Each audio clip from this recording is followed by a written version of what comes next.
এটা ব্যাঘাত ঘটবে। জনগণের যে আশা আকাঙ্ক্ষা আমি বলে যেটা পূরণ করা অতি সহজ হতো, সম্ভব হতো, তার দ্বারা কিভাবে সম্ভব এই এলাকার উন্নয়ন করা।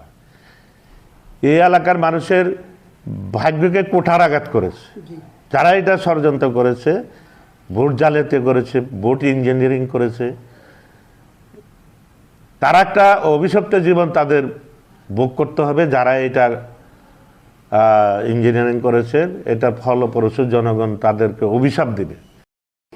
বিসমিল্লাহির রহমানির রহিম। আমরা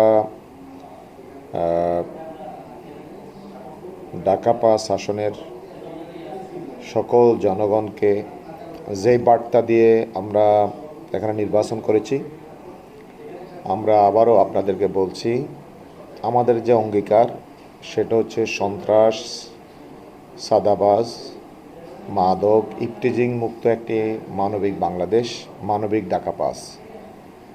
এখানে আমরা কোনো অবস্থায় মানুষ বৈষম্যের শিকার হবে, জুলুমের শিকার হবে এবং অধিকার হারা হবে, এটা আমরা বরদাস্ত করব না।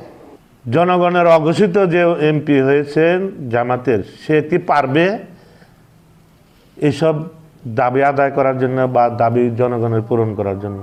জনগণ তাকে এখনো ভালো করে চেনে না যে এই ব্যক্তিকে, এই বুটগুলি কোথা থেকে সে আনলো, কোথা থেকে পেল, এটাই জনগণের কাছে সে প্রশ্নবিদ্ধ।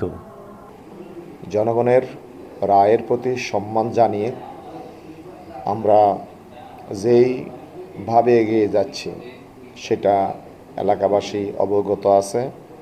আমরা এলাকাবাসীকে আমরা সাধুবাদ জানাই এবং আমরা একটা সমৃদ্ধ ভ্রাতৃত্ব এবং ঐক্যের ঢাকা ৫ আমরা গড়ে তুলব।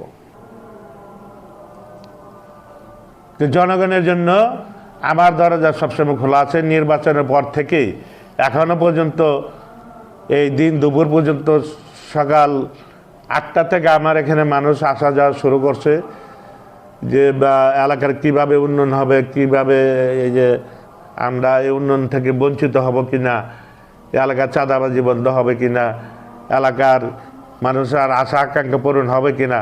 তারপরে আমি আশ্বস্ত করতেছি, আমি আমার প্রধানমন্ত্রী, আমার দলের চেয়ারপারসনের কাছে আমি এইসব উন্নয়নের যে ওয়াদাগুলি আমি আদা করতে পারবো, কিন্তু উনির দ্বারা তো এগুলি সম্ভব হবে না।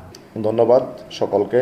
আপনারা যারা শুনছেন, সম্মানিত দর্শক শ্রোতা যারা ভবিষ্যতে শুনবেন, আমার পক্ষ থেকে শুধু এতটুকু বার্তা, একটি সুস্থ সুন্দর মানবিক ঢাকা ৫ গড়ে তুলতে হলে, সুখী সমৃদ্ধশালী এলাকা গড়ে তুলতে হলে, উন্নয়নকে দোরগোড়ায় পৌঁছে দিতে হলে সকলের সহযোগিতা দরকার। আমি আমার জায়গা থেকে সকলের জন্য, আমরা সংসদে অধিকারের জন্য কথা বলছি এবং আপনাদেরকে সাথে নিয়ে অধিকার প্রতিষ্ঠার আন্দোলনে আপনাদের সবাইকে পাব এবং আমরা যেই কোনো ক্ষেত্রে, যেই কোনো বিষয়ে আমাদের এলাকার স্বার্থকে আমরা প্রাধান্য দেব। আমাদের সকলের আগে আমাদের যাত্রাবাড়ি ডেমরা, এটাই হচ্ছে আমাদের অঙ্গীকার। যাত্রাবাড়ি, ডেমরা এবং কদমতলীর একাংশ আমাদের এই ঢাকা ৫-এর সকল জনগণকে আমি আমার পক্ষ থেকে আবারও সালাম এবং শুভেচ্ছা জানিয়ে শেষ করছি। আসসালামু আলাইকুম।